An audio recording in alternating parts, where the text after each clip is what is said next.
Engagement ہوتی ہے نا منگنی، تو اس پر ایک ہمارے ہاں رسم ہے. سمجھیں کہ کسی نے وعدہ کیا، لڑکے والوں نے لڑکی والوں نے، کہ ہم اپنی بیٹی بہن کا نکاح آپ کے بیٹے کے ساتھ آپ کے بھائی کے ساتھ کریں گے.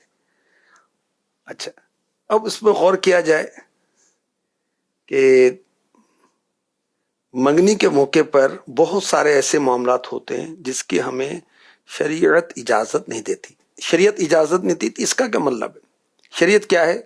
اللہ رسول کا حکم. جی اللہ نے ہمیں پیدا کیا، سارے جہاں کو پیدا کیا، بے شک بے شک، اولاد بھی اللہ نے دی. الحمدللہ. نہ اولاد ہوتی تو کس کی منگنی کرتی بھائی تو؟ ایسے ہی ٹھیک ہے، اللہ نے دی تو اپنی بیٹی یا اپنے بیٹی کی منگنی کر رہی ہے. تو اس موقع پر اللہ رسول کی نافرمانی، توبہ استغفر اللہ. خوشیاں دوام کیسے ہوں گی؟ خوشیاں مسلسل کیسے ملیں گی؟ خوشیاں تو اللہ نے دینی ہے، رسول پاک کے صدقے میں دینی ہے، ان کی فرما برداری صلی اللہ کریں گے. تعالی. بالکل. تو منگنی کے موقع پر یہ تقریب رکھی جاتی. تقریب رکھنے میں مسئلہ نہیں ہے، لیکن جو مرد و عورت اکٹھے ہوتے نا، یہ مسئلہ ہے. دیکھیں، اللہ نے ایمان والے مردوں کو ایمان والی عورتوں کو نگاہیں نیچے رکھنے کا کہا. اب لڑکی بھی آدھی دلہن بنی ہوئی یا پونی دلہن بنی ہوئی ہے، لڑکے صاحب جو ہیں ارے بھی منگنی ہوئی ہے بھائی. ابھی یہ نیت کی، انہوں نے وعدہ کیا کہ بھی ہم نکاح کریں گے. اس پر جو لڑکی ہے وہ بھی آدھی پونی دلہن بنی ہوئی ہے، اور بیٹھے ہوئے پنڈال میں، اسٹیج پر، منچ پر. یہ کیا انداز ہے؟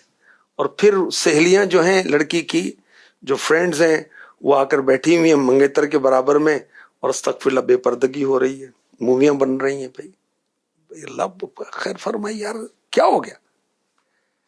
اگر ایک سمجھانے کے لیے مثال دی جاتی ہے، ہمارے گھر کے اندر بیٹی بہن ماں ہے، اور باہر کوئی تانگ جھانک کر رہا ہو، کوئی بھی برداشت نہیں کرے گا. اب یہاں تو باقاعدہ باضابطہ و ترکیب کی جا رہی ہے. اللہ اکبر. میرے آقا علیہ الصلوۃ والسلام نے مولا علی رضی اللہ تعالی عنہ سے فرمایا، ایک نظر کے بعد دوسری نظر نہ کرو. اچانک نظر پڑ گئی، بلا قصد، ارادہ نہیں تھا، تو اب کیا کریں؟ فوراً نظر ہٹا لیں. پہلی نظر جائز، دوسری نظر جائز نہیں. یہ ہے ہمارا دین.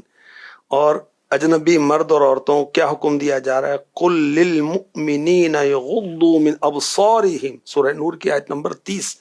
مسلمان مردوں کو حکم دو کہ اپنی نگاہیں کچھ نیچی رکھیں. عورتوں کو الگ سے اسپیشلی رب کائنات حکم دے رہا ہے، قل للمؤمنات یغضضن من ابصارہن. اور مسلمان عورتوں کو حکم دو کہ وہ اپنی نگاہیں کچھ نیچی رکھیں. تو یہ جو بے پردگی اور یہ جو معاملات ہیں، یہ درست نہیں ہیں. اچھا، حضرت علامہ ابن جوزی رحمۃ اللہ علیہ نقل کرتے ہیں کہ عورت کے محاسن یعنی حسن و جمال کو دیکھنا شیطان کے زہر میں بجھے ہوئے تیروں میں سے ایک تیر ہے.